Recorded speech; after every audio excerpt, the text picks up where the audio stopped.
उन्वान मफकूद राज Baghdad के एक गांव में एक छोटा सा घर था जहां के लोग इंतहाई नेक और परहेजगार थे। उनके घर का माहौल बहुत रूहानी था और वो हर इबादत और तहवार को दिल से मनाते थे। उनके यहाँ एक लड़की रहती थी जिसका नाम फातिमा था। फातिमा के वालिदीन रमजान के महीने में खास तौर पर लोगों की मदद करते थे और उनके यहाँ एक लड़की रहती थी जिसका नाम फातिमा था। घर में हमेशा कुछ न कुछ खाना तकसीम होने के लिए तैयार रहता था। फातिमा के वालिदीन इंतहाई दियानतदार और खुदा तरस लोग थे।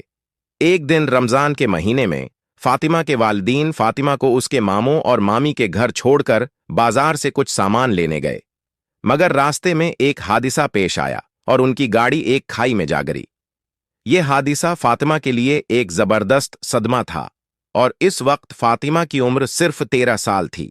इस हादिसे के बाद फातिमा को अपने मामों के घर रहना पड़ा, जहां वो बहुत ज्यादा हो गई, परेशानियों का सामना करती थी। मामों और मामी ने फातिमा को अपने घर के कामों में मशगूल रखा।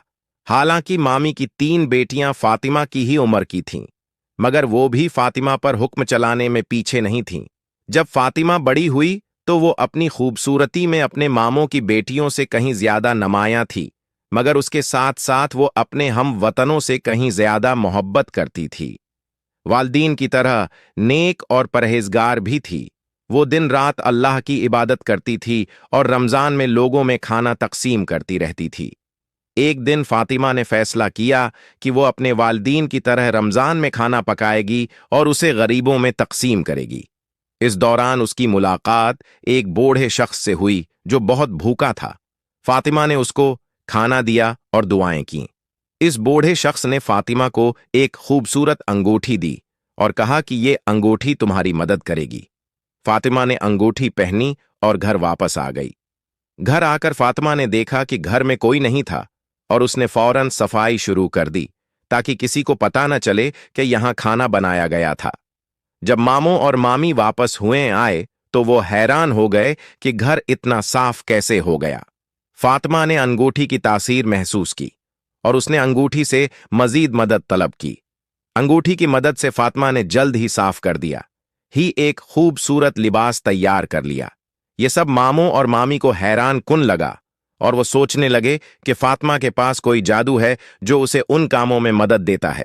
एक दिन फातिमा की मामी ने अंगूठी को तलाश किया लेकिन वो न मिल सकी।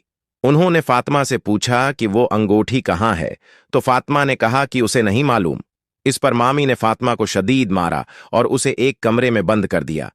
फातिमा ने कमरे में बंद होकर अल्लाह से दुआ की और वो सोचने लगी कि वो बूढ़ा शख्स कौन था जिसने उसे ये अंगूठी दी थी।